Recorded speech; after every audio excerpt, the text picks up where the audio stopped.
السلام عليكم ورحمة الله وبركاته. أعوذ بالله من الشيطان الرجيم. بسم الله الرحمن الرحيم. الحمد لله رب العالمين، والصلاة والسلام على سيدنا محمد أشرف المخلوقين وعلى آله وصحبه أجمعين. رب اشرح لي صدري ويسر لي أمري واحلل عقدة من لساني يفقهوا قولي. الصلاة والسلام عليك يا سيدي يا رسول الله، خذ بيدي قلت حيلتي أدركني.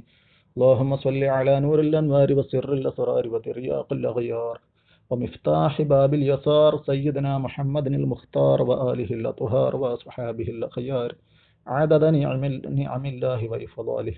اللهم صل وسلم على سيدنا محمد عدد ما في علم الله صلاة دائمة بدوام ملك الله. പ്രിയപ്പെട്ട സഹോദരന്മാരെ, അള്ളാഹുവിൻ്റെ അപാരമായ അനുഗ്രഹത്താൽ ഹബീബായ റസൂലുള്ളാഹി സ്വല്ലല്ലാഹു അലൈഹി വസല്ലം തങ്ങളുടെ ഹഖ് ജാഹ് ബർക്കത്തുകൊണ്ട് ഇൻഷാ അല്ലാഹ് നമ്മുടെ തുഹ്ഫയുടെ സബുക്ക് ആരംഭിക്കുകയാണ്. ബഹുമാനപ്പെട്ട അബൂ സക്കരിയ യഹ്യ ബിൻ ഷറഫ് നവവി റളിയല്ലാഹു അൻഹു തങ്ങളുടെ വിശ്വവിഖ്യാതമായ ലോകപ്രസിദ്ധമായ മിൻഹാജുത് ത്വാലിബീൻ എന്ന ഗ്രന്ഥത്തിന് ബഹുമാനപ്പെട്ട ഖാതിമത്തുൽ മുഹഖ്ഖിഖീൻ അഷ്ശൈഖ് സയ്യിദ് അഹ്മദ് ബിൻ ഹജർ അൽ ഹൈതമി റളിയല്ലാഹു അൻഹു തങ്ങളുടെ പ്രൗഢഗംഭീരമായ ഷറഹ് ആണ് തുഹ്ഫ. നമുക്കറിയാം, ഞാൻ അവരുടെ പേരുകൾ ബറക്കത്തിന് വേണ്ടി പറഞ്ഞതാണ്. എല്ലാവരും അവരുടെയൊക്കെ പേരിൽ ഫാത്തിഹ ഓതിയിട്ട് ആരംഭിക്കുക. ഞാൻ ഫാത്തിഹ ഓതിക്കൊണ്ടാണ് തുടങ്ങിയത്. ഇൻഷാ അല്ലാഹ് ആ തുഹ്ഫയുടെ 7-ാം ജുസ്ഇലാണ് നമ്മളിപ്പോൾ ഉള്ളത്. കിതാബുൻ നിക്കാഹാണ് നമ്മുടെ വിഷയം. ആകെ ഫിഖ്ഹിന്റെ കിതാബ് 4 പാർട്ടുകളാക്കിയിട്ട് തിരിച്ചിരിക്കുകയാണെന്ന് നമുക്കറിയാം. ഒന്നാമത് ഇബാദാത്തിന്റെ ഖിസ്മാണ്. അപ്പോൾ റുബുഉൽ ഇബാദാത്ത് അത് മനുഷ്യന്റെ ഏറ്റവും അഹമ്മു മുഹിമ്മുമായ വിഷയമായതുകൊണ്ട് അതിനെ മുന്തിച്ചു. വമാ ഖലഖത്തുൽ ജിന്ന വൽ ഇൻസ ഇല്ലാ ലിയഅ്ബുദൂൻ എന്നല്ലേ. അതിനുശേഷം മുആമലാത്ത് പറഞ്ഞു. മനുഷ്യന്റെ സാമൂഹിക ജീവിയായ മനുഷ്യനെ സംബന്ധിച്ചിടത്തോളം അവന്റെ വിശപ്പകറ്റാൻ ഇടപാടുകൾ നടത്താതെ സാധ്യമല്ല, പ്രയാസമാണ് എന്നതുകൊണ്ട് തന്നെ മുആമലാത്തിനെ, പിന്നെ മുഹിമ്മായത് മുആമലാത്തായതുകൊണ്ട് മുആമലാത്തിനെ പറ്റിയും പറഞ്ഞു. ഇപ്പോൾ 7-ാം ജുസ്ഇലാണുള്ളത് മുനാക്കഹാത്ത്. പിന്നെ ബത്നിന്റെ ഷഹ്വത്ത് കഴിഞ്ഞാൽ പിന്നെ ഫർജിന്റെ ഷഹ്വത്താണ് മനുഷ്യനെ സംബന്ധിച്ചിടത്തോളം മുഹിമ്മായത് എന്നതുകൊണ്ട് മുനാക്കഹാത്താണ് 3-ാം പാർട്ടായിട്ട് വരുന്നത്. 4-ാം റുബുഉ ജിനായാത്താണ് നമുക്കറിയാം. അപ്പോൾ ഇബാദാത്തും മുആമലാത്തൊക്കെ കഴിയുമ്പോഴേക്ക് 6 ജുസ്ഉകൾ തീർന്നു. 7-ാം ജുസ്ഇലാണ് ഉള്ളത്. തുഹ്ഫയെക്കുറിച്ചും ബഹുമാനപ്പെട്ട ശൈഖ് അവറുകളെ കുറിച്ചൊക്കെ നന്നായി മനസ്സിലാക്കിയവരാണ് നമ്മൾ. ഇല്ലെങ്കിൽ അതിന് പറ്റുന്ന ഉതകുന്ന രൂപത്തിൽ കൂടുതൽ അധിക വായനക്ക് നാം തയ്യാറാവേണ്ടതുണ്ട്. ഇൻഷാ അല്ലാഹ് സൗകര്യം പോലെ അതിന് പറ്റുന്ന ബഹുമാനപ്പെട്ടവരുടെ മനാഖിബിൽ നിന്ന് തിരഞ്ഞെടുത്ത ഭാഗങ്ങളൊക്കെ നമുക്ക് ഗ്രൂപ്പിൽ സൗകര്യം പോലെ പോസ്റ്റ് ചെയ്യാം ഇൻഷാ അല്ലാഹ്. കിതാബുൻ നിക്കാഹ്, നിക്കാഹിനെ കുറിച്ച് പറയുന്ന കിതാബ്. നിക്കാഹിനിക്കുള്ള കിതാബ് ഇലാഫത്ത് ലാമിന്റെ മാനക്കാക്കാം, ഇലാഫത്ത് ലാമി അല്ലെങ്കിൽ ഇലാഫത്ത് ബയാനിയാക്കിയിട്ട് നിക്കാഹ് എന്ന കിതാബ് എന്നും അർത്ഥം വെക്കാം. കിതാബുൻ നിക്കാഹ് എന്ന് പറയുമ്പോൾ കിതാബ് എന്നുള്ളത് അതിന്റെ മസ്ദറിന്റെ മാനക്കും ഇസ്മു ഫായിലിന്റെ മാനക്കും ഇസ്മു മഫ്ഊലിന്റെ മാനക്കും ഒക്കെ അവിടെ വെക്കാവുന്നതാണ്. കിതാബ് എന്ന് പറഞ്ഞാൽ ജുംലത്തും മുഖ്തസത്തും മിനൽ ഇൽമ്, ഒരു കൂട്ടം ഖാസായ ഇൽമുകൾ.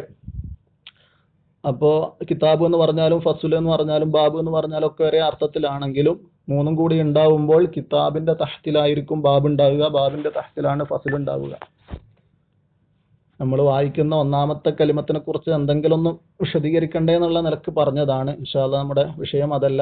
എന്നാലും പരമാവധി തുഹ്ഫ വളരെ കടുപ്പുള്ള കിതാബാണെന്ന് നമുക്കറിയാം. ലളിതമായി വിഷയങ്ങൾ അവതരിപ്പിക്കാനാണ് ഉദ്ദേശിക്കുന്നത്. ഗ്രൂപ്പിൽ ഒരുപാട് നല്ല നല്ല വലിയ പ്രഗത്ഭരായ ഉസ്താദുമാരുണ്ട്. അവരുടെയൊക്കെ പിന്തുണയോടുകൂടി ഇൻഷാ അല്ലാഹ് നല്ല നിലക്ക് സബക്ക് മുന്നോട്ട് പോവാൻ നിങ്ങളൊക്കെ ദുആ ചെയ്യുക. കിതാബുൻ നിക്കാഹ് ഖീല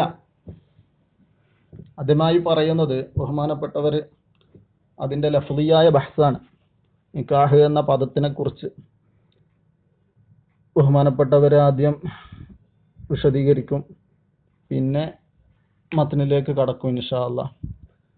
ഖീല പറയപ്പെട്ടിരിക്കുന്നു, ബല്ലഗ അസ്മാഅഹു ബഅദുൽ ലുഗവിയ്യീന 1040.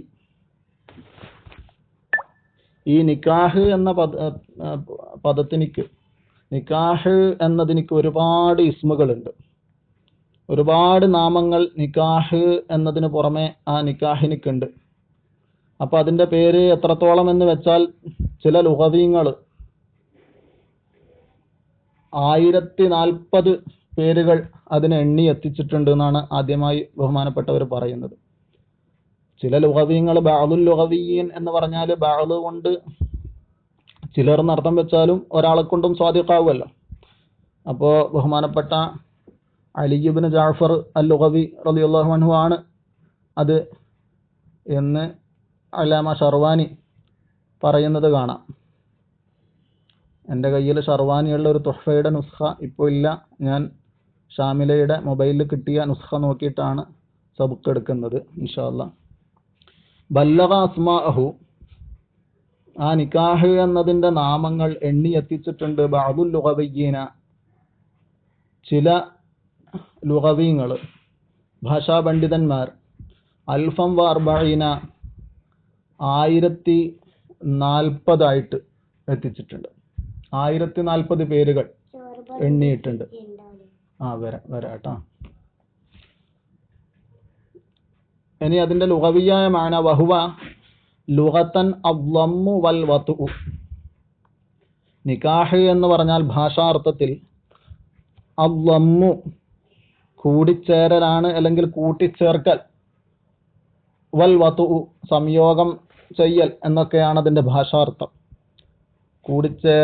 കൂട്ടിച്ചേർക്കൽ നമ്മുടെ ഉസ്താദുമാരൊക്കെ നിക്കാഹ് ചെയ്ത് കൊടുക്കുന്ന സമയത്ത് ഞാൻ കൂട്ടിച്ചേർത്ത് തന്നു, ഇണയാക്കി തന്നു എന്നൊക്കെ പറയുന്നത് സാധാരണ കേൾക്കാറുള്ളതാണല്ലോ. അപ്പൊ അതിന്റെ ലുഗവിയായ മാന തന്നെയാണത്.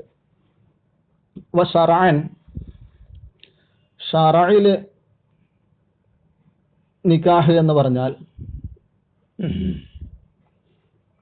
അഖ്ദുൻ യതളമ്മനു ഇബാഹത വത്ഇൻ ബിൽ ലഫ്ദിൽ ആതി.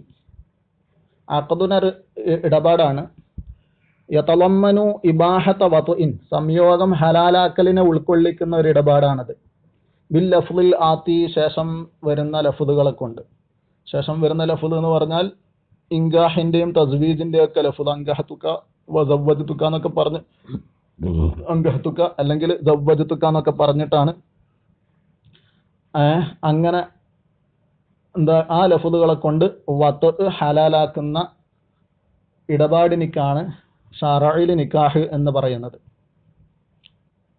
ഇനി ഈ നിക്കാഹിനെ കുറിച്ച്, ഈ നിക്കാഹ് രണ്ട് നിലയിൽ ഉപയോഗിക്കാറുണ്ട്. അഖ്ദിനെ കുറിച്ചും ഉപയോഗിക്കാറുണ്ട്, വത്ഇനെ കുറിച്ചും ഉപയോഗിക്കാറുണ്ട്. അപ്പോ ഈ നിക്കാഹിന്റെ ഹഖീഖിയായ മാന എന്താണ്, യഥാർത്ഥത്തിൽ ഇതിന്റെ അർത്ഥം എന്താണ്? അഖദ് എന്നാണോ വത്ഇ എന്നാണോ, എല്ലാ അസ്ലു വദ്ഇൽ തന്നെ അത് രണ്ടിനും കൂടി വെക്കപ്പെട്ട മുസ്തറക്കായ ലഫ്ളാണോ എന്നുള്ള ചർച്ചയാണ് ശേഷം വരുന്നത്. അപ്പോ അഖദിനിക്കാണ് ഹഖീഖത്തില് നിക്കാഹ് എന്ന് പറയുന്നത്, വത്ഇൽ അത് ഉപയോഗിക്കുന്നത് മജാസായിട്ടാണ് എന്നാണ് നമ്മൾ, അതായത് ഷാഫി മദ്ഹബുകാർ പറയുന്നത്. അതാണ് നമ്മളെടുക്കൽ സ്വഹീഹായ റാജിഹായ അഭിപ്രായം. അപ്പോ അഖദിൽ ഉപയോഗിക്കുന്നത് ഹഖീഖത്തായിട്ടും അതിന്റെ യഥാർത്ഥമായ അഖദ് എന്നാണ് നിക്കാഹ് എന്നതിന്റെ. വത്ഇൽ അത് ഉപയോഗിക്കാറുണ്ട്, അത് മജാസായിട്ട് ഉപയോഗിക്കുന്നതാണ് എന്ന് നമ്മൾ പറയുമ്പോൾ ഹനഫി മദ്ഹബുകാരെ സംബന്ധിച്ചിടത്തോളം അവർ പറയുന്നത് നേരെ അക്സായിട്ടാണ്. അവർ പറയുന്നത് നിക്കാഹിന്റെ ഹഖീഖിയായ മാന വത്ഇ എന്നാണ്. അത് അഖദില് നിക്കാഹ്, അഖദിനെ പറ്റി നിക്കാഹ് എന്ന് പറയുന്നത് മജാസായിട്ട് പറയാൻ എന്നാണ് അവർ പറയുന്നത്. ഇതിന്റെ അസർ ലാഹിറാകുന്നത്, പ്രായോഗിക തലത്തിൽ ഇത് നമ്മളെ ബാധിക്കുന്നത് എവിടെയാണെന്ന് ചോദിച്ചാൽ പല നിലക്കുണ്ട്. ഉദാഹരണത്തിന് ഇപ്പോൾ ഒരു സ്ത്രീയെ വ്യഭിചാരം ചെയ്യപ്പെട്ടാൽ ആ വ്യഭിചാരം ചെയ്ത ആളെ സംബന്ധിച്ചിടത്തോളം അയാളുടെ മകനിക്ക് പിന്നെ ഈ പെണ്ണിനെ കല്യാണം കഴിക്കാൻ പാടില്ല ഹനഫി മദ്ഹബ് അനുസരിച്ചിട്ട്. കാരണം അവരെ സംബന്ധിച്ചിടത്തോളം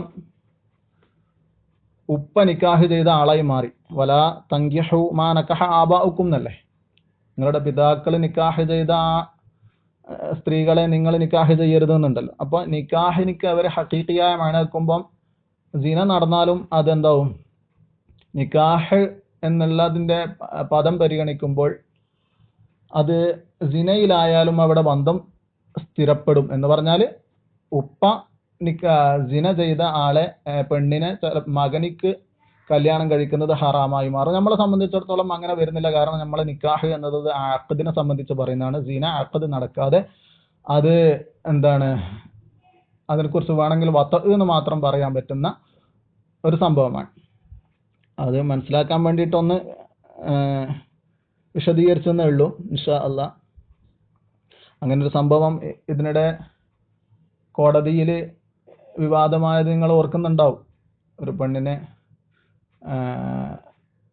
അമ്മായിയപ്പൻ സീന ചെയ്തതോടുകൂടി മകനുമായിട്ടുള്ള ബന്ധം വേർപെട്ട് കഴിഞ്ഞു എന്ന് പറയുന്ന ഒരു കേസ് കോടതിയിൽ വന്നത് നമ്മൾ ഓർക്കുന്നുണ്ടാവും. സാന്ദർഭികമായി ഓർമ്മ വന്നപ്പോൾ ഒന്ന് ഉണർത്തിയെന്ന് മാത്രം. ഇൻഷാ അല്ലാഹ് കിതാബിലേക്ക് കടക്കാം. വഹുവ, ആ നിക്കാഹ് എന്ന് പറഞ്ഞാൽ വഹുവ, ആ നിക്കാഹ് ആകുന്നത് ഹഖീഖത്തുൻ, അത് ഹഖീഖത്താകുന്നു ഫിൽ അഖദി, അഖദിൽ ഹഖീഖത്താകുന്നു. നിക്കാഹ് വലിയും സൗജും കൂടി നടത്തുന്ന ആ ഇടപാട്, അതിലാണ് ശരിക്കും നിക്കാഹ് എന്ന് പറയുന്നത്. മജാസും ഫിൽ വത്ഇ, വത്ഇൽ നിക്കാഹ് എന്ന് ഉപയോഗിക്കുന്നത് മജാസായിട്ടാവും, വത്ഇൽ മജാസാകും. അതിനെന്താ തെളിവ്? രണ്ട് കാര്യങ്ങളാണ് ബഹുമാനപ്പെട്ടവരിവിടെ അതിന് തെളിവായി ഉദ്ധരിക്കുന്നത്. ഒന്ന് ലിസ്വഹത്തി നഫീഹി അൻഹു, അതിനെ നിഷേധിക്കാൻ കഴിയുന്നുണ്ട്. ഏതിനെ?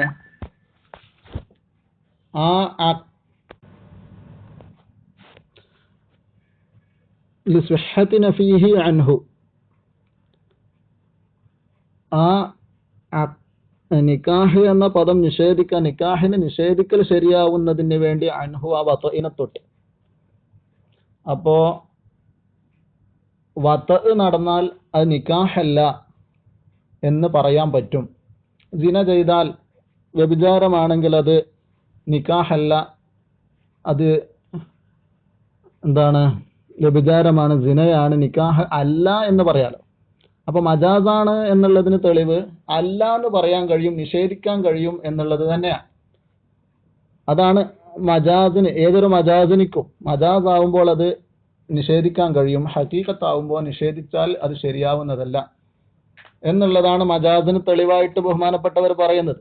അതായത് സെയ്ദിനെ കണ്ടു, സെയ്ദിനെ നമ്മൾ സാധാരണ മന്ദിരത്തിലൊക്കെ അല്ലെങ്കിൽ ഇൽമുൽ ബയാനിലൊക്കെ നമ്മൾ പറയുന്ന പിന്നെ മജാസ് പറയുന്നിടത്ത് സെയ്ദിനെ കണ്ടു എന്ന് പറയുന്നതിന് പകരം അസദിനെ കണ്ടു എന്ന് പറയും. അപ്പൊ അസദിനെ കണ്ടു, റഅയ്തു അസദൻ ഫിൽ ഹമ്മാമി അല്ലെ, അങ്ങനെയൊക്കെയല്ലേ പറയില്ലേ. അപ്പോ അസദിനെ കണ്ടു എന്ന് പറഞ്ഞാൽ അസദ് എന്നുള്ളതാണ് മജാസായിട്ട് ഉപയോഗിച്ചതാണ്. സെയ്ദിനെ കുറിച്ച്, ഷുജായിയായ സെയ്ദിനെ കുറിച്ചാണ് നമ്മൾ അസദ് എന്ന് പറഞ്ഞത്. അപ്പോൾ അത് അസദല്ല സെയ്ദാണ് എന്ന് പറയാലോ.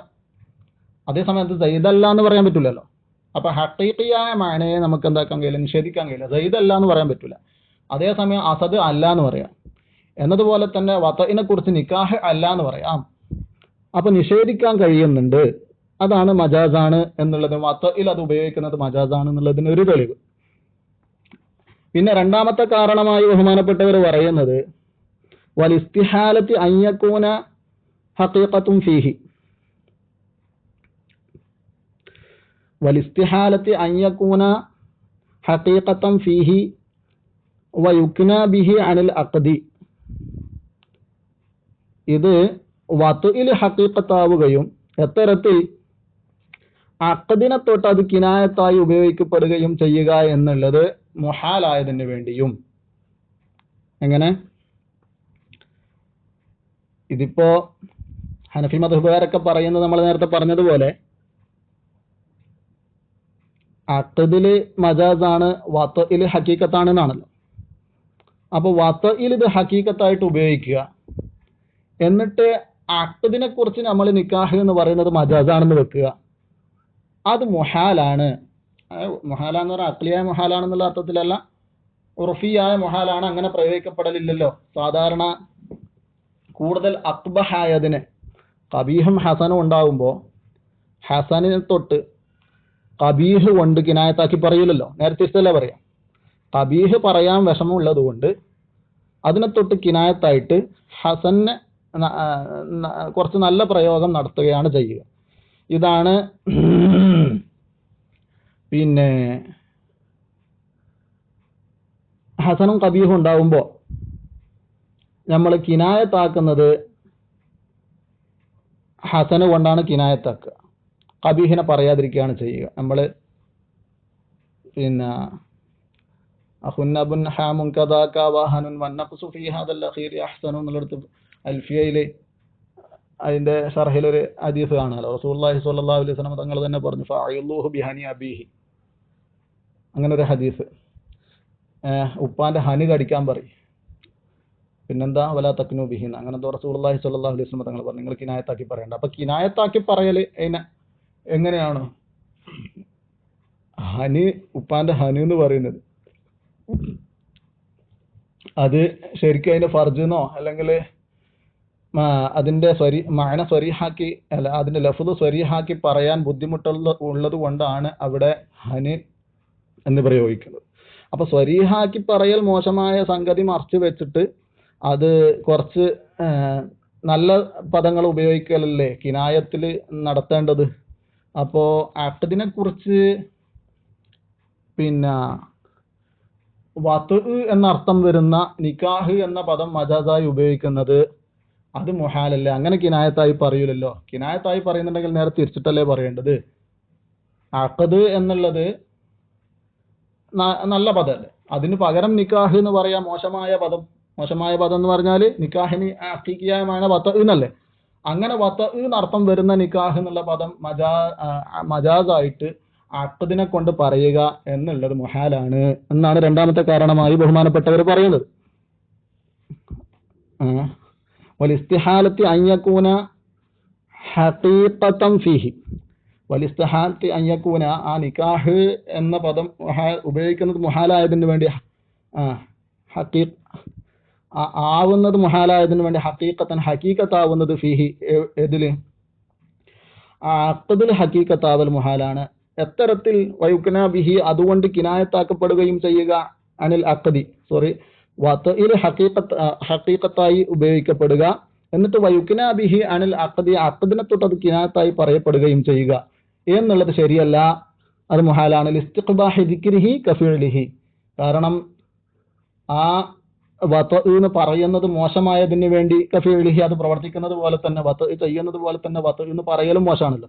അപ്പൊ നമ്മൾ നടത്തുന്ന അഖദിനെ കുറിച്ച് വത്ഉ എന്ന് പറയുന്നത് മോശമല്ലേ? അപ്പൊ അതിനെ കുറിച്ച് മജാസായിട്ട് നിക്കാഹ് എന്ന് പറയുന്നത് മുഹാലാണ്. ഉർഫിൽ അത് ഉപയോഗിക്കാറില്ല, ഉപയോഗിക്കുന്നത് മുഹാലാണ്. വൽ അഖ്ബഹു ലാ യുക്നാ ബിഹി അൻ ഗൈരിഹി, ഏറ്റവും അഖ്ബഹായത് ലാ യുക്നാ ബിഹി, അതുകൊണ്ട് കിനായത്താക്കപ്പെടുന്നതല്ല, അൻ ഗൈരിഹി, അഖ്ബഹ അല്ലാത്തതിനെ തൊട്ട് കിനായത്താക്കപ്പെടുന്നതല്ല. മനസ്സിലായിട്ടുണ്ടാവും. മാഷാ അല്ലാഹ്. ഞാൻ അങ്ങനെ പറയുന്നില്ല, ഗ്രൂപ്പിലുള്ളതൊക്കെ വലിയ ഉലമാക്കളാണ്. ഞാൻ കുട്ടികൾക്ക് സൗകര്യം പോലെ ആയിപ്പോകുന്നുണ്ട് എന്നുള്ള ഒരു ബുദ്ധിമുട്ട് ഉണ്ട്. ഇൻഷാ അല്ലാഹ് ശരിയാകുമായിരിക്കും. ഓൺലൈൻ സബ് എടുത്തിട്ട് ശീലമില്ലാത്തതുകൊണ്ടാണ്. വ ഇറാദത്തുഹു, ഇനി അടുത്ത പറയാൻ പോകുന്നത് വേറൊരു പ്രശ്നം എന്താണ്? വ ഇറാദത്തുഹു ഫീ ഹത്താ തൻകിഹ സൗജൻ ഗൈറുഹു, ഹത്താ തൻകിഹ സൗജൻ ഗൈറഹു എന്ന് പറയുന്ന സൂറത്തുൽ ബഖറയിലെ ആയത്തുണ്ടല്ലോ. സൂറത്തുൽ ബഖറയിൽ അല്ലാഹു സുബ്ഹാനഹു തആല ത്വലാഖിനെ സംബന്ധിച്ച് പറയും, അത്വലാഖു മർറത്താനി ഫഇംസാകും ബിമഅറൂഫിൻ ഔ തസ്രീഹും ബിഇഹ്സാൻ എന്നൊക്കെ പറഞ്ഞു. ത്വലാഖ് 2 പ്രാവശ്യമേ ഉള്ളൂ, മൂന്നാമത് ത്വലാഖില്ല. പിന്നെ മൂന്നും ചൊല്ലി ബായിനായി കഴിഞ്ഞാൽ പിന്നെന്ത് വേണം?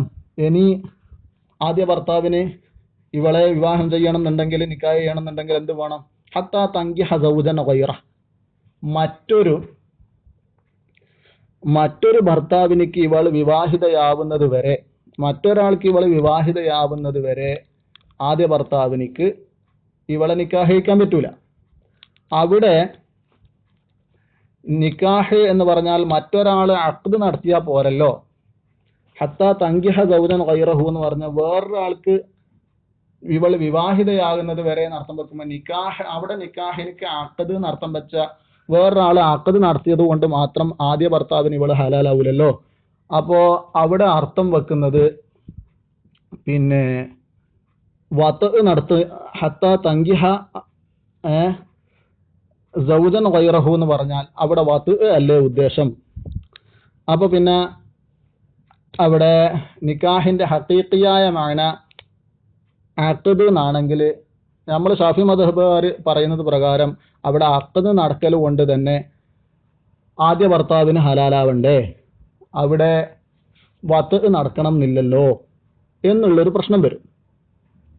അതിന് ജവാബാണ് ബഹുമാനപ്പെട്ടവർ പറയുന്നത്. അപ്പോൾ അത് അവിടെ തങ്കിഹ എന്നുള്ളത് മജാസാണെങ്കിൽ ആ മജാസാണെന്ന് അറിയിക്കുന്ന ഒരു കരീനത്ത് അവിടെ വേണ്ടേ, ദലാലത്ത് വേണ്ടേ എന്നാണ് ചോദ്യം വരിക. അവിടെ ആ പ്രശ്നത്തിന് ബഹുമാനപ്പെട്ടവർ പരിഹാരം പറയുകയാണ്. അതായത് ഹത്താ തങ്കിഹ സൗജൻ ഗൈറഹു എന്നുള്ളിടത്ത് മറ്റൊരു ഭർത്താവിന് വിവാഹിതയായി വത്ത് നടക്കുന്നത് വരെ തന്നെയാണ് അവിടെ അർത്ഥം വെക്കേണ്ടത്. അവിടെ ഹക്കീക്കാമാണ് അല്ല, ഹക്കീക്കാമാണ് തൊട്ട് തെറ്റിയിട്ട് അവിടെ എന്താണ് വത്ത് അർത്ഥം വെക്കാൻ ഹദീസ് സഹായകമാകുന്നുണ്ട്. ഹദീസ് ആ വിഷയം അറിയിക്കുന്നുണ്ട്. ഇറാദത്തുഹു എന്താ ഹദീസ്? നമുക്ക് വിഷയം പറഞ്ഞിട്ട് അർത്ഥം വെക്കാം ഇൻഷാ അല്ലാഹ്. അതായത് ഹദീസിൽ എന്തുണ്ട്? ഈ ആയത്തിൽ ലാഹിറായിട്ട് അത് കാണുന്നത് വത്ത് വേണം എന്ന് കാണുന്നില്ല എങ്കിലും, അതായത് അല്ല, ആയത്തിൽ ലാഹിറായിട്ട് അഖ്ദ് കഴിഞ്ഞ് വത്ത് നടക്കണം എന്ന് പറയുന്നില്ല എന്നല്ല ഇപ്പൊ പറയുന്നത്. അഖ്ദ് എന്ന് മാത്രമേ അതിനർത്ഥം വെക്കേണ്ടുള്ളൂ നിക്കാഹിനിക്ക് എന്ന് വെക്കുമ്പോൾ അവിടെ വത്ത് വേണമെന്ന് കിട്ടുന്നില്ല. വത്ത് വേണം എന്നവിടെ കിട്ടും. നക്കഹക്ക് അവിടെ ഹത്താ തങ്കിഹ എന്ന് പറഞ്ഞാൽ വത്തഇന്റെ മഅനക്ക് വെക്കാം. അത് ഹദീസിലുണ്ട്. റസൂലുള്ളാഹി സ്വല്ലല്ലാഹു അലൈഹി വസല്ലം തങ്ങളോട് ഒരു പെണ്ണുങ്ങൾ വന്നിട്ട് ചോദിച്ചു, ഞാൻ ആദ്യം റിഫാഅത്തിന്റെ ഭാര്യയായിരുന്നു, അതിനുശേഷം എന്നെ 3 ത്വലാഖും ചൊല്ലി. മിഷ്കാത്തിൽ ബാബുൽ മുത്തല്ലഖത്തി സലാസന്ന 3 ത്വലാഖും ചൊല്ലപ്പെട്ട പെണ്ണ് എന്നുള്ള ആ ബാബില് വിഷയം പറയുന്നുണ്ട്. നമ്മൾ കുട്ടികൾക്കെല്ലാം ഓതി കൊടുത്തതായി ഓർക്കുന്നുണ്ട്. അപ്പോ ഇൻഷാ അല്ലാഹ് അപ്പോ റിഫാഅത്തിനെ കല്യാണം കഴിച്ചു. അതിന് ശേഷം അബ്ദുറഹ്മാനെ 3 ത്വലാഖും ചൊല്ലിയതിന് ശേഷം അബ്ദുറഹ്മാനുമായിട്ട് വിവാഹം നടന്നു. പക്ഷെ ബഹുമാനപ്പെട്ടവർ പിന്നെ ദക്കർ അശല്ലായ ആളാണ്. അതുകൊണ്ട് അപ്പൊ റസൂലുള്ളാഹി ചോദിച്ചു, നീ ആദ്യം റിഫാഅത്തിന്റെ കൂടെ തന്നെ ജീവിക്കാനാണോ ഉദ്ദേശിക്കുന്നത്? റിഫാഅത്ത് നിന്നെ കല്യാണം കഴിക്കണം എന്നാണോ ഉദ്ദേശിക്കുന്നത് എന്ന് പറഞ്ഞപ്പോൾ അതേന്ന് പറഞ്ഞു. അപ്പൊ റസൂലുള്ളാഹി പറഞ്ഞതാണ്, അത് നടക്കണമെങ്കിൽ ഈ ഇപ്പോൾ ഉള്ള ഭർത്താവ് എന്താവണം? അതിനുശേഷം കല്യാണം കഴിച്ച ഭർത്താവ് വത്ത് ചെയ്യണം. ഹത്താ തദൂഖി ഉസൈലതഹു, നീ അവന്റെ മധു ആസ്വദിക്കുന്നത് വരെ എന്താക്കാൻ പാടില്ല, ആദ്യ ഭർത്താവിനെ ഇനി വിവാഹം ചെയ്യൽ ജായിസല്ല എന്ന് പറയുന്ന ഹദീസ് തെളിവാണ്. ഇവിടെ ഹത്താ തങ്കിഹ സൗജൻ ഗൈറഹു എന്നുള്ളിടത്ത് ഉദ്ദേശം ഹദീസിന്റെ വിശദീകരണത്തോടു കൂടി മനസ്സിലാകുന്നുണ്ട് അവിടെ വത്ത് വേണം എന്നുള്ളത്. അപ്പോൾ ഹക്കീക്കത്തിനെ തൊട്ട് തെറ്റിയിട്ട് നമ്മൾ അർത്ഥം വെച്ചാലും അവിടെ ദലാലത്തുണ്ട്. അപ്പൊ ഇറാദത്തുഹു, ആ നിക്കാഹിന്റെ ഉദ്ദേശം ഫി ഹത്താ തങ്കിഹ സൗജൻ ഗൈറഹു എന്ന ആയത്തില് ആ വത്ത് ഉദ്ദേശിക്കൽ, വത്തയിലേക്ക് മടക്കിയാൽ മതി. ഇറാദത്തുഹു, ആ വത്തഇനെ ഉദ്ദേശിക്കുന്നത് ഹത്താ തങ്കിഹ സൗജൻ ഗൈറഹു എന്ന ആയത്തിൽ ഉദ്ദേശിക്കുന്നത് ദല്ല അലൈഹി, അതിന്റെ മേലെ അറിയിക്കുന്നുണ്ട്. ഖബറു ഹത്താ തദൂഖി ഉസൈലതഹു എന്ന ഹദീസ് അതിന്റെ മേലെ അറിയിക്കുന്നുണ്ട്. അതേപോലെ തന്നെ വാഫി അസ്സാനി ലാ യൻകിഹു ഇല്ലാ സാനിയത്ത് എന്ന് പറയുന്ന ആയത്തിലും അതിന്റെ വത ആണ് അവിടെ ഉദ്ദേശിക്കുന്നത് എന്ന് ബിനാഅൻ അലാമാ ഖാലഹു ഇബ്നുർ റിഫ, ബഹുമാനപ്പെട്ട ഇബ്നുർ റിഫ തങ്ങൾ പറഞ്ഞത് പ്രകാരം ബഹുമാനപ്പെട്ടവരുടെ ലാ യൻകിഹു ഇല്ലാ സാനിയത്ത് എന്നുള്ളത് സാനിയത്തിനെ വത ചെയ്യൂല എന്നുള്ള അർത്ഥത്തിലാണ് അവിടെ വെച്ചത്. അവിടെയും ഇന്നൽ മുറാദ, അതെ ബഹുമാനപ്പെട്ടവർ പറഞ്ഞു ഇന്നൽ മുറാദ ലാ യത്വഉ, അവിടെയുള്ള ഉദ്ദേശം ലാ യത്വഉ എന്നാണ്, ലാ യൻകിഹു എന്ന് പറഞ്ഞാൽ എന്ന് ഇബ്നുർ റിഫ പറഞ്ഞത് പ്രകാരം എടുത്തിട്ട് ആ ആയത്തില് ദല്ല അലൈഹ സിയാഖു, അതിന്റെ സിയാഖ് ശേഷം വരുന്നത് അറിയിക്കുന്നുണ്ട് അവിടെ ഉദ്ദേശം പിന്നെ വത ആണെന്നാണ് ഇബ്നുർ റിഫ പറഞ്ഞത് പ്രകാരമാണെങ്കിൽ അതിന് ദലാലത്ത് ശേഷമുള്ളതിനിക്ക് ശേഷം വരുന്ന ആയത്തിലുണ്ട് അവിടെ സിന നടക്കുന്നത് വഹുരിമ ദാലിക എന്താണ് സൂറത്തു നൂറിൽ ആയത്താണ്. ശേഷം പറയുന്നുണ്ട് അത് ആ സിന ഹറാമാണെന്നൊക്കെ പറയുന്നുണ്ട്. അപ്പോൾ സിനയാണ്, വത ആണ്, വത നടക്കണം, വത ആണ് ഇവിടെ ഉദ്ദേശം എന്നുള്ളതിനിക്ക് ശേഷം ദലാലത്തുണ്ട്. അതുകൊണ്ട് അവിടെയും പ്രശ്നം വരുന്നില്ല. അപ്പോ റാജിഹായ അഭിപ്രായത്തില് നിക്കാഹിനിക്ക് ഹഖീഖിയായ മഅന അഖദ് എന്നാണ്, വതയില് നിക്കാഹ് എന്ന് ഉപയോഗിക്കുന്നത് മജാസായിട്ടാണ് എന്നാണ് ബഹുമാനപ്പെട്ടവർ ഇവിടെ സമർത്ഥിച്ചത്. ഫഖീല അക്സുഹു, പറയപ്പെട്ടിട്ടുണ്ട് അതിന്റെ നേരെ അക്സ് ആണെന്ന് പറയപ്പെട്ടിട്ടുണ്ട്. അതായത് അഖദില് മജാസാണെന്നും വത്തുയിലാണ് ഇത് ഹഖീഖിയായിട്ട് ഉപയോഗിക്കുന്നത്, വത്തുയില് ഹഖീഖത്താണ് അഖദില് മജാസാണ് എന്ന് പറയപ്പെട്ടിട്ടുണ്ട്. വഖീല ഹഖീഖത്തും ഫീഹിമ, രണ്ടിലും എന്താണ് ഹഖീഖത്താണ് എന്ന് പറയപ്പെട്ടിട്ടുമുണ്ട്. അപ്പൊ രണ്ടിനും കൂടി മുഷ്തറക്കായ ലഫ്ളാണ് എന്ന് വെക്കേണ്ടി വരും. അവരുടെ അഭിപ്രായം അനുസരിച്ച് അങ്ങനെയാണ്, രണ്ടിനും കൂടി വെക്കപ്പെട്ട ലഫ്ളാണ്. നമ്മൾ ഐന് എന്നുള്ളത് ബാസിറത്ത്, ദഹബ്, ദാത്ത് എന്നുള്ള എല്ലാ നാനാർത്ഥങ്ങളിൽ ഉപയോഗിക്കുമ്പോൾ മുഷ്തറക്കായ ലഫ്ളിനെ പരിചയപ്പെടുത്താറുണ്ടല്ലോ. സബ്ക്ക് കുറേ നീണ്ടുപോയി, ഇൻഷാ അല്ലാഹ് ബാക്കി അടുത്ത സബ്ക്കിൽ നമുക്ക് പറയാം. ഉസ്താദുമാരൊക്കെ ഗ്രൂപ്പിലുണ്ട് എന്നുള്ള ധൈര്യത്തിലാണ്. വിശദീകരണം അധികമായി പോകുന്നുണ്ട്, അല്ലെങ്കിൽ എന്താകുന്നുണ്ട് അർത്ഥം വെക്കാൻ താമസം നേരിടുന്നുണ്ട് എന്നൊക്കെയുള്ള എഴുത്തരാളുകൾ ഉണ്ടെങ്കിൽ അറിയിക്കണം ഇൻഷാ അല്ലാഹ്. പിന്നെ ഖത ഉണ്ടെങ്കിൽ തിരുത്തണം. ഒരു ശ്രമമാണ് നിങ്ങൾ ഒക്കെ ഗ്രൂപ്പിലുണ്ടാവുമ്പോൾ, ആരെങ്കിലും തെറ്റുണ്ടെങ്കിൽ തിരുത്തി തരും എന്നുള്ള ധൈര്യത്തിലുള്ള ഒരു ഇൽമിൻ്റെ ഖാദിമാവുക എന്നുള്ള ഒരു സതുദ്ദേശത്തിൽ തുടങ്ങിയതാണ് ഇൻഷാ അല്ലാഹ്. വാഖിറു ദഅവാനാ അൽഹംദുലില്ലാഹി റബ്ബിൽ ആലമീൻ. അസ്സലാമു അലൈക്കും വറഹ്മത്തുള്ളാഹി വബറകാതുഹു.